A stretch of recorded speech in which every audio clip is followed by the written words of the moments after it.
नमस्कार दोस्तों, स्वागत है आपका हमारे YouTube चैनल जीके ट्रैकर पे। देखिए फ्रेंड्स, आज के वीडियो में हम बात करेंगे जो हमारी एक सीरीज है टॉप जीके एमसीक्यू सीरीज। जैसा आप जानते हैं, इस सीरीज में हम आपके जीके के प्रीवियस ईयर क्वेश्चंस को पूरी डिटेल के साथ यहाँ पर कवर करते हैं।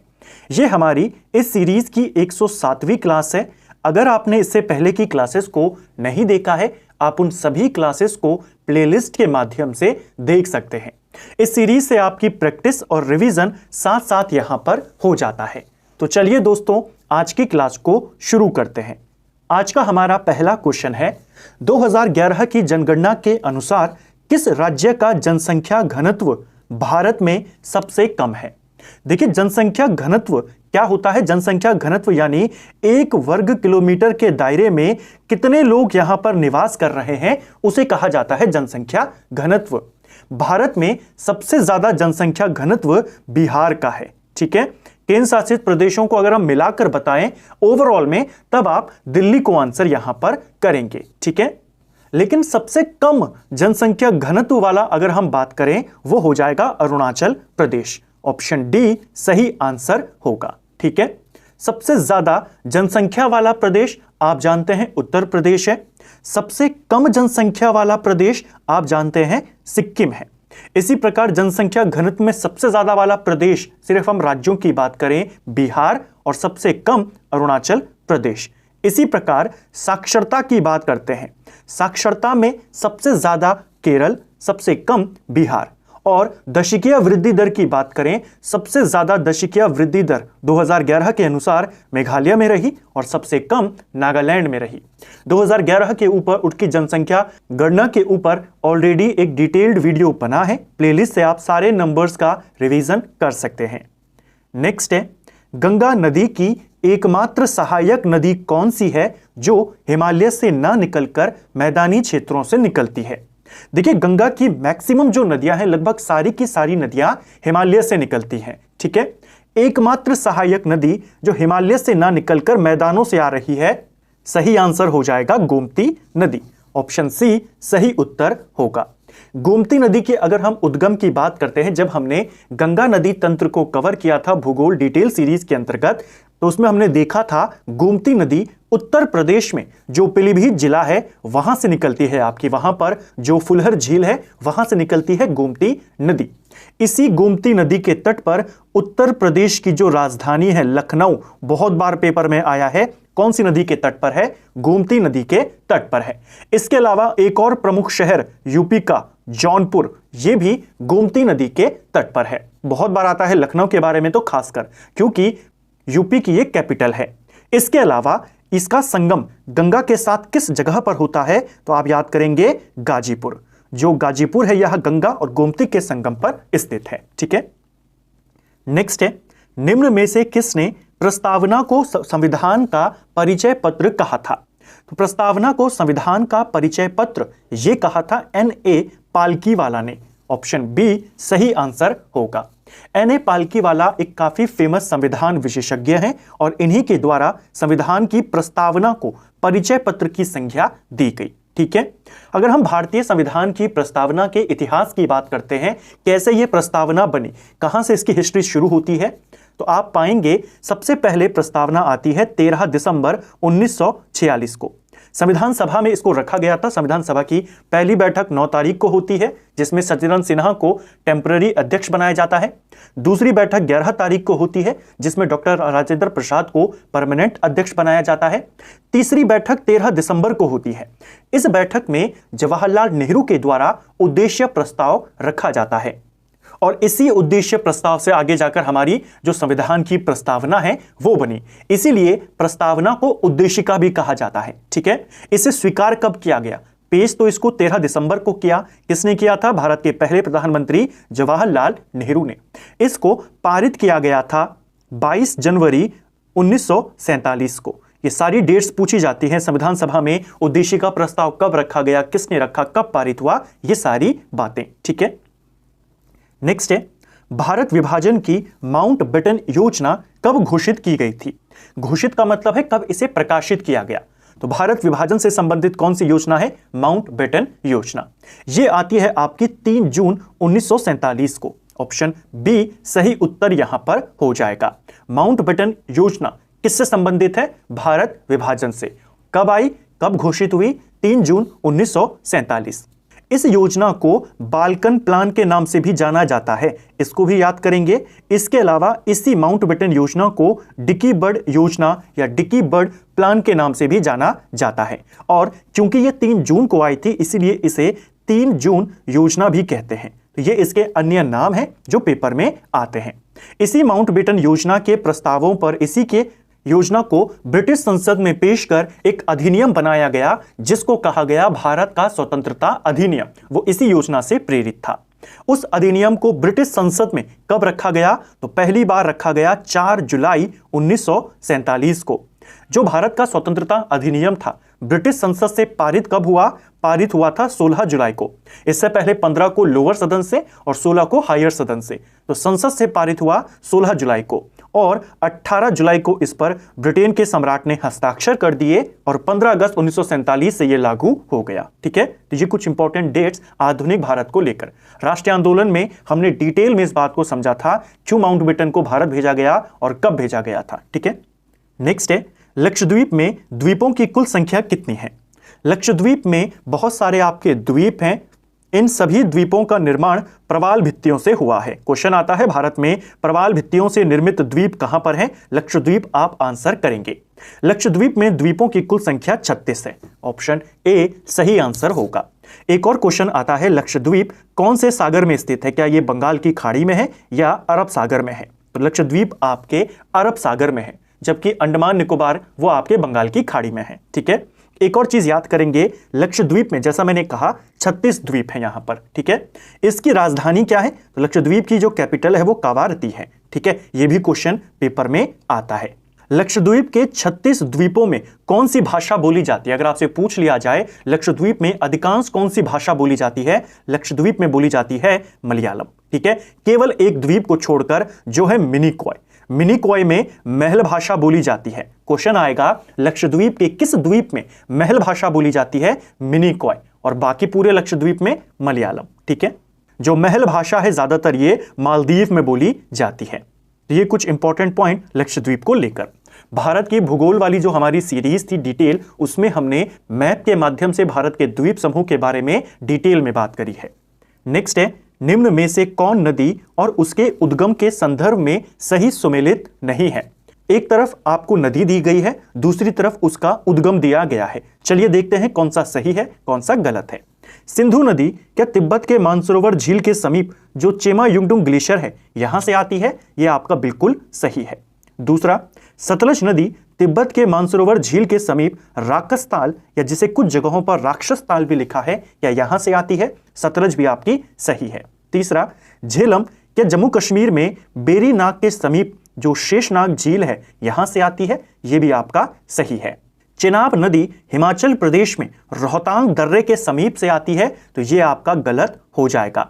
चेनाब नदी हिमाचल से जरूर आती है, लेकिन बारालाचा दर्रे से यह निकलती है। ठीक है, तो रोहतांग दर्रा गलत हो जाएगा, बारालाचा इसका सही आंसर है। ठीक है, रोहतांग दर्रे से जो रावी है और ब्यास, ये दोनों नदियां निकलती हैं हिमाचल के रोहतांग दर्रे से। नेक्स्ट है निम्नलिखित में से कौन सा संसदीय प्रश्न का एक प्रकार नहीं है?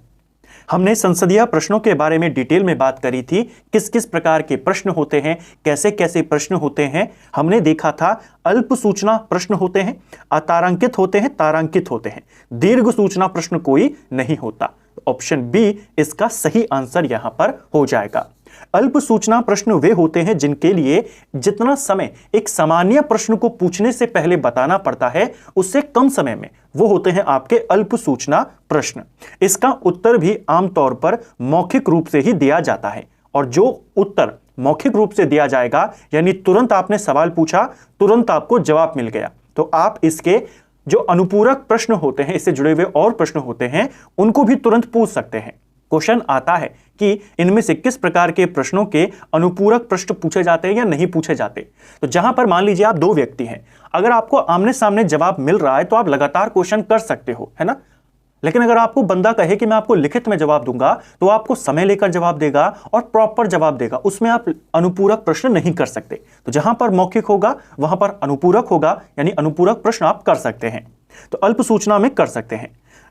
दूसरी कैटेगरी है अतारांकित प्रश्न। अतारांकित प्रश्न वो होता है जिसका उत्तर लिखित में दिया जाता है। अब लिखित में दिया जाएगा तो तुरंत तो नहीं दिया जाएगा, कुछ समय बाद दिया जाएगा, प्रॉपर तरीके से दिया जाएगा। इसके अनुपूरक प्रश्न नहीं पूछे जाते। तारांकित प्रश्न वे होते हैं जिनका उत्तर मौखिक रूप से दिया जाता है, ठीक है, और इसके भी आपके अनुपूरक प्रश्न पूछे जा सकते हैं, ठीक है, तो इसको आपने ध्यान रखना है। नेक्स्ट है, भारत में प्रोटेम स्पीकर नियुक्त करने की व्यवस्था किस देश से ली गई है? देखिए, जब भी लोकसभा या राज्यों की विधानसभाओं के चुनाव होते हैं, सभी सदस्य जब चुनकर विधानसभा या लोकसभा में पहुंच जाते हैं, तो सभी सदस्य जब तक शपथ नहीं लेंगे, सदन के सदस्य के रूप में वो काम नहीं कर सकते। सभी सदस्यों को शपथ दिलाएगा कौन? इस व्यवस्था के लिए एक पद बनाया गया है, प्रोटेम स्पीकर। प्रोटेम स्पीकर की नियुक्ति देश के स्तर पर राष्ट्रपति करते हैं और राज्यों में ये नियुक्ति राज्यपाल करते हैं। प्रोटेम स्पीकर का एक ही मुख्य काम होता है सभी नवनिर्वाचित सदस्यों को शपथ दिलाना। जब सबकी शपथ हो जाती है तब वो अपने में से किसी को एक स्पीकर चुन लेते हैं। भारत में प्रोटेम स्पीकर नियुक्त करने की व्यवस्था को फ्रांस से लिया गया है। ऑप्शन बी सही आंसर हो जाएगा, ठीक है। फ्रांस से हमने और क्या क्या लिया है हमारे संविधान में? हमने फ्रांस से गणतंत्रात्मक जो व्यवस्था है वो भी वहीं से ली है, और प्रस्तावना में स्वतंत्रता, समता और बंधुत्व के जो आदर्श हैं वो भी हमने फ्रांस से लिए हैं। नेक्स्ट है, किस चोल शासक ने गंगा घाटी का अभियान कर पाल शासक को पराजित किया था? तो कौन सा चोल शासक था जिसने गंगा घाटी यानी उत्तर भारत पर अभियान चलाया और पाल नरेश को यहां पर पराजित किया? सही आंसर हो जाएगा राजेंद्र प्रथम। ऑप्शन बी इसका सही उत्तर होगा, ठीक है। राजेंद्र प्रथम की अगर हम बात करते हैं तो इसने गंगा घाटी का अभियान, गंगा यानी बंगाल की तरफ का अभियान किया था, उत्तर भारत नहीं बंगाल की तरफ का अभियान किया था। और बंगाल में आप जानते हैं पाल शासक शासन करते थे। तो जब इसने बंगाल पर आक्रमण किया उस समय बंगाल में कौन सा पाल शासक था? महिपाल। तो क्वेश्चन आएगा पाल नरेश महिपाल को किस चोल शासक ने पराजित किया? तो आप राजेंद्र प्रथम का नाम बताएंगे, ठीक है। राजेंद्र प्रथम ने न सिर्फ बंगाल तक बल्कि दक्षिण पूर्व एशिया तक अपने अभियान चलाए थे, यानी वहां तक इसने आक्रमण किया जिसमें आपके जावा, सुमात्रा ऐसे द्वीप शामिल हैं। चोल साम्राज्य का सबसे ज्यादा विस्तार किसके काल में हुआ? क्वेश्चन आता है इसी राजेंद्र प्रथम के काल में। राजेंद्र प्रथम ने पंडित चोल की उपाधि धारण करी थी, यह प्रश्न भी पूछा जा सकता है, ठीक है। और जब इसने गंगा घाटी की ओर यानी बंगाल की ओर अभियान किया, महिपाल को पराजित किया, इसने एक उपाधि धारण करी गंगे कोंड चोलापुरम। इस उपाधि को धारण करने वाला चोल नरेश भी कौन है? राजेंद्र प्रथम, ठीक है। इसके अलावा जैसा मैंने कहा इसने पंडित चोल की उपाधि धारण करी और इसने वैदिक शिक्षा के लिए अनेक संस्थाएं भी यहां पर बनाई। तो ये कुछ इंपॉर्टेंट प्रश्न हैं राजेंद्र प्रथम से। सबसे ज्यादा चोल साम्राज्य का विस्तार वाला प्रश्न बहुत बार पेपरों में रिपीट हुआ है। इस सीरीज में आपको सारे प्रीवियस ईयर क्वेश्चन देखने को मिलते हैं। अगला है हमारा समान न्याय और निःशुल्क विधिक सहायता के लिए संविधान के किस अनुच्छेद में उपबंध किया गया है? तो समान न्याय और निःशुल्क कानूनी सहायता यह जिम्मा है डीपीएसपी के अंतर्गत, यानी राज्य सरकार का यह जिम्मा है, ठीक है। तो डीपीएसपी के आर्टिकल 39 के में यह बात बताई गई है, 39 क में यह बात बताई गई है, यानी 39 ए में यह बात बताई गई है कि नागरिकों को समान न्याय और निःशुल्क विधिक सहायता प्रोवाइड करवाया जाएगा राज्य की तरफ से। ऑप्शन सी सही उत्तर हो जाएगा। नेक्स्ट है, भारत की सबसे बड़ी तटीय झील कौन सी है? तो भारत की सबसे बड़ी तटीय जो झील है यह है आपकी चिल्का झील। ऑप्शन बी सही उत्तर यहां पर हो जाएगा, ठीक है। चिल्का झील आपके उड़ीसा में स्थित है। चिल्का झील को लेकर एक और इंपॉर्टेंट क्वेश्चन यहां पर याद करेंगे।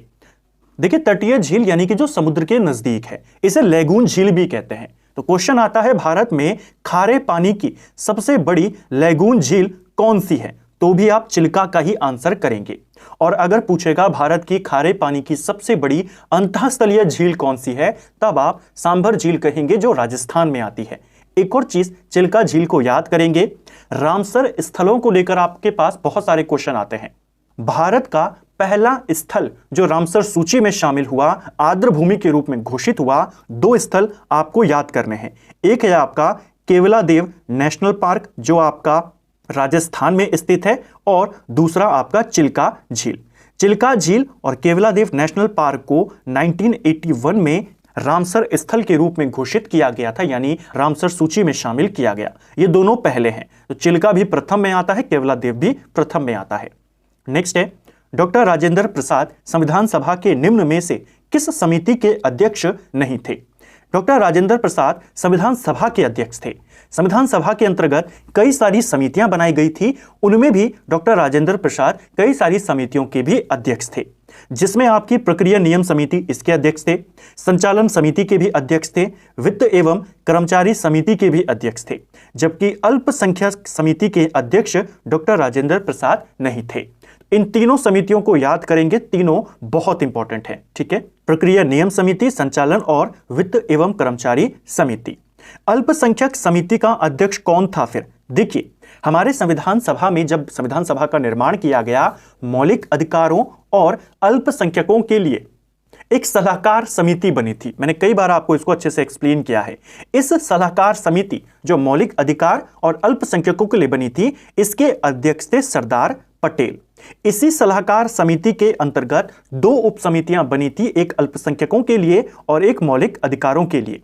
जो मौलिक अधिकारों के लिए समिति बनी थी, उप समिति, इस सलाहकार समिति के अंतर्गत उसके अध्यक्ष JB कृपलानी थे, और जो अल्पसंख्यकों के लिए बनी थी समिति, उसके अध्यक्ष HC मुखर्जी थे, ठीक है।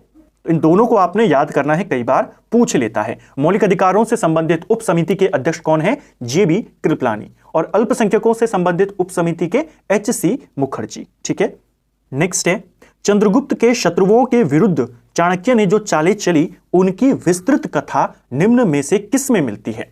तो चाणक्य चंद्रगुप्त मौर्य के प्रधानमंत्री थे। इन्हीं की मदद से चंद्रगुप्त मौर्य ने मगध पर अपना शासन स्थापित किया था। चाणक्य ने जो जो मदद करी चंद्रगुप्त मौर्य की, जो जो चालें चली, उन सब का उल्लेख डिटेल में मुद्रा राक्षस में हमें देखने को मिलता है। ऑप्शन डी सही आंसर हो जाएगा। जो मुद्रा राक्षस किताब है, इसको विशाख दत्त के द्वारा लिखा गया है, और इस किताब की जो विषय वस्तु है, चंद्रगुप्त मौर्य और उनके दरबार में जो चालें चल रही थी, जो चाणक्य चालें चल रहे थे, उनके दरबार में जो चल रही थी, वो सारे का उल्लेख इस किताब में किया गया है, ठीक है। इस किताब में चंद्रगुप्त मौर्य को वृषल कहा गया है। यह क्वेश्चन भी पेपर में आता है कि किसने चंद्रगुप्त मौर्य को वृषल यानी कुलहीन कहा है, तो वो है विशाख दत्त अपनी पुस्तक मुद्रा राक्षस में, ठीक है। नेक्स्ट है, मेघना नदी की मुख्य धारा बराक नदी का उद्गम किस राज्य से होता है? देखिए, मेघना नदी आप जानते हैं बांग्लादेश के अंदर जब गंगा और ब्रह्मपुत्र का संगम होता है, वो मेघना नदी के नाम से ही आगे बहती है, तो काफी इंपॉर्टेंट नदी है। और इस नदी की जो मुख्य धारा है वो है आपकी बराक नदी, और बराक नदी मणिपुर से आती है। एक क्वेश्चन पेपर में आया था, बराक नदी का संबंध किससे है? तो ब्रह्मपुत्र नदी तंत्र से संबंधित है, मणिपुर से ये नदी आती है, ठीक है। देखिए, बांग्लादेश में जब ब्रह्मपुत्र नदी जाती है, हमने बात करी थी, इसे जमुना नदी के नाम से जाना जाता है, ठीक है। और गंगा जब बांग्लादेश में जाती है तो इसको पद्मा नदी के नाम से जाना जाता है। जब ये दोनों नदियां मिल जाती हैं तो कुछ समय तक इन दोनों को पद्मा ही कहते हैं, तुरंत मेघना नाम इनका नहीं पड़ता। जब बराक नदी निकलती है मणिपुर से और बांग्लादेश में जाती है, इस पद्मा के साथ संगम करती है, तब ये जो आगे बहती है वो मेघना के नाम से बहती है। अब क्योंकि बराक उतनी ज्यादा पॉपुलर नहीं है, गंगा और जो आपकी ब्रह्मपुत्र है वो ज्यादा प्रसिद्ध है, इसलिए उन दोनों की ही संयुक्त धारा को मेघना कहा जाता है। लेकिन अगर हम थोड़ा डिटेल में जाएं तो पद्मा और जमुना यानी गंगा और ब्रह्मपुत्र जब मिलती हैं तो कुछ आगे तक वो पद्मा के नाम से ही बहती हैं। मेघना नाम इनको तब मिलता है जब बराक नदी आकर इससे संगम करती है, और तब आगे मेघना नदी जाती है, बंगाल की खाड़ी में भी मेघना ही जाकर गिरती है, ठीक है। जो मेघना नदी है, क्योंकि इसकी प्रमुख सहायक नदी कौन है? बराक है। बराक नदी को बांग्लादेश में सूरमा नदी के नाम से जानते हैं, इसीलिए मेघना नदी को भी सूरमा नदी के नाम से जाना जाता है। ये आपके मणिपुर से निकलती है, ठीक है। नेक्स्ट है, निम्न में से कौन सा एक ज्वारिया बंदरगाह है?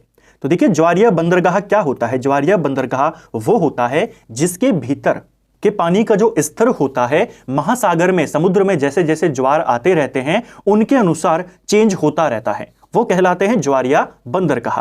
इनमें से ज्वारिया बंदरगाह है आपका कांडला पोर्ट। ऑप्शन सी सही उत्तर यहां पर हो जाएगा। इस प्रकार के बंदरगाहों में बड़े जहाजों का आना जाना काफी मुश्किल होता है। वो तभी हो पाता है जब पानी का अच्छा लेवल यहां पर हो, क्योंकि ज्वार के अनुसार वो बदलता रहता है। छोटे जहाजों के लिए काफी उपयुक्त माना जाता है। ठीक है, जो कांडला बंदरगाह है आपका, यह अरब सागर में कच्छ की खाड़ी में स्थित है। 2017 में इसका नाम बदलकर दीनदयाल पोर्ट कर दिया गया है। ठीक है, भारत में जो सबसे पहले एक्सपोर्ट जोन बनाया गया था वो इसी पोर्ट को बनाया गया था। बंदरगाहों को लेकर कुछ क्वेश्चन आते हैं, उनको यहीं पर नोट कर लीजिए। भारत का सबसे बड़ा बंदरगाह कौन है? मुंबई बंदरगाह। अरब सागर की रानी किसको कहा जाता है? कोच्चि बंदरगाह को कहा जाता है, कोच्चि शहर को कहा जाता है। पूर्वी तट का सबसे पुराना बंदरगाह कौन है? तो वो है आपका चेन्नई। ठीक है, नेक्स्ट है, निम्नलिखित में से किन वस्तुओं पर मांग और आपूर्ति का नियम लागू नहीं होता है? सिंपल भाषा में इसे मांग का नियम कहा जाता है। मांग का नियम क्या है? मांग का नियम है अगर कीमतें बढ़ेंगी तो जो उसकी मांग है वो कम हो जाएगी, ये कहलाता है मांग का नियम। लेकिन मांग का नियम किन वस्तुओं पर लागू नहीं होता है? ऑप्शन बी सही उत्तर होगा। ये क्वेश्चन भी एसएससी अपने अलग अलग एग्जाम्स में बहुत बार पूछ चुका है। गिवन वस्तुएं क्या होती हैं? देखिए, गिवन वस्तुएं वो होती हैं जो जरूरत की वस्तुएं होती हैं, यानी जो आपकी रोटी है, चावल है, गेहूं है, जो नॉर्मल चीजें हैं, जो एसेंशियल चीजें हैं, जिसका रेट जितना भी हो जाए आपको वो लेनी ही पड़ेंगी। तो ऐसी वस्तुओं में नहीं होता है जैसे अगर आटे के रेट बढ़ जाएं तो उसकी मांग में कमी फिर भी नहीं आएगी। तो ऐसी वस्तुओं को, जो जरूरी चीजें हैं, उनको गिवन वस्तुएं कहा जाता है। इन पर यह मांग का नियम लागू नहीं होता। ठीक है, नेक्स्ट है, जब कोई देश अपनी मुद्रा का अवमूल्यन करता है तो इसका क्या प्रभाव होगा? देखिए, अवमूल्यन का अर्थ क्या होता है? अवमूल्यन का अर्थ होता है कि दूसरे देश की करेंसी की तुलना में अपनी करेंसी की वैल्यू को कम कर देना, उसको घटा देना। अवमूल्यन किया क्यों जाता है? अवमूल्यन किया जाता है एक्सपोर्ट को बढ़ावा देने के लिए, निर्यात को बढ़ाने के लिए। अगर आपकी करेंसी का रेट कम होगा तो किसी दूसरे देश को आसानी होगी आपसे सामान खरीदने में। एक्सपोर्ट को बढ़ाने के लिए मुद्रा का अवमूल्यन किया जाता है। ठीक है, जब अवमूल्यन होगा तो मैंने आपको कहा उद्देश्य क्या होता है? निर्यात को बढ़ाना। तो इसका प्रभाव होगा कि निर्यात सस्ता हो जाता है, यानी आसान हो जाता है निर्यात करना, और आयात महंगा हो जाता है। ठीक है, तो निर्यात सस्ता, आयात महंगा, यह प्रभाव होता है अवमूल्यन का। ऑप्शन सी इसका सही आंसर यहां पर हो जाएगा।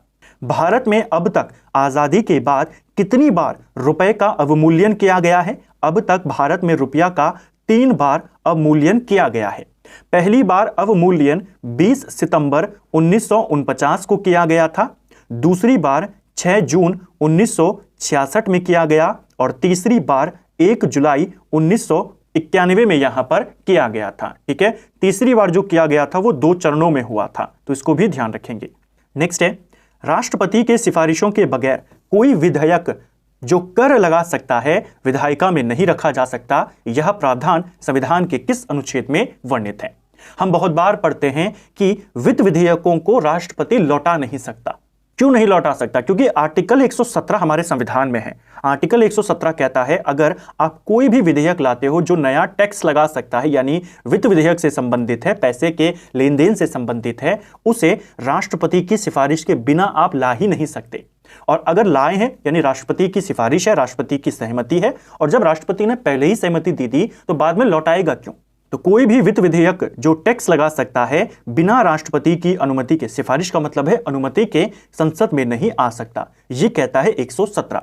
जो अनुच्छेद 117 है यह वित्त विधेयकों के बारे में विशेष उपबंध करता है। यह क्वेश्चन भी आता है। ठीक है, नेक्स्ट है, वन्य जीव सप्ताह कब मनाया जाता है? देखिए, वन्य जीव सप्ताह आपके अक्टूबर के पहले हफ्ते में मनाया जाता है। और अगर आपसे यही क्वेश्चन आ जाए कि विश्व वन्य जीव दिवस कब मनाते हैं, तो वन्य जीव दिवस 3 मार्च को मनाते हैं, लेकिन हफ्ता अक्टूबर में मनाते हैं। ठीक है, नेक्स्ट है, विजयनगर के किस शासक ने चीन के सम्राट के पास अपना राजदूत भेजा था? तो चीन के शासक के पास अपना राजदूत भेजने वाला विजयनगर का शासक यहां पर हो जाएगा बुक्का प्रथम। ऑप्शन बी सही आंसर होगा। देखिए, विजयनगर साम्राज्य की स्थापना 1336 में हुई। दो भाई थे, एक था हरिहर और एक था आपका बुक्का। इन दोनों ने अपने पिता के नाम पर, इन दोनों के पिता का नाम क्या है? इन दोनों के पिता का नाम है संगम। तो संगम के नाम पर इन्होंने संगम वंश की स्थापना यहां पर करी। पहला राजा जो हुआ विजयनगर का वो हरिहर हुआ। हरिहर के बाद जो राजा बना वो बुक्का बना। इसी को बुक्का प्रथम कहा जाता है। बुक्का प्रथम ने 1356 से लेकर 1377 तक यहां पर शासन किया और इसी ने चीन के सम्राट के पास अपना राजदूत भेजा था। विजयनगर साम्राज्य में राजधानी क्या थी इनकी? हम्पी। इनकी राजभाषा क्या थी? तेलुगु। और कौन सी नदी के तट पर स्थित है इनकी राजधानी यानी हम्पी? तुंगभद्रा नदी। बहुत बार आता है, ठीक है, तो इसको भी आपने ध्यान रखना है।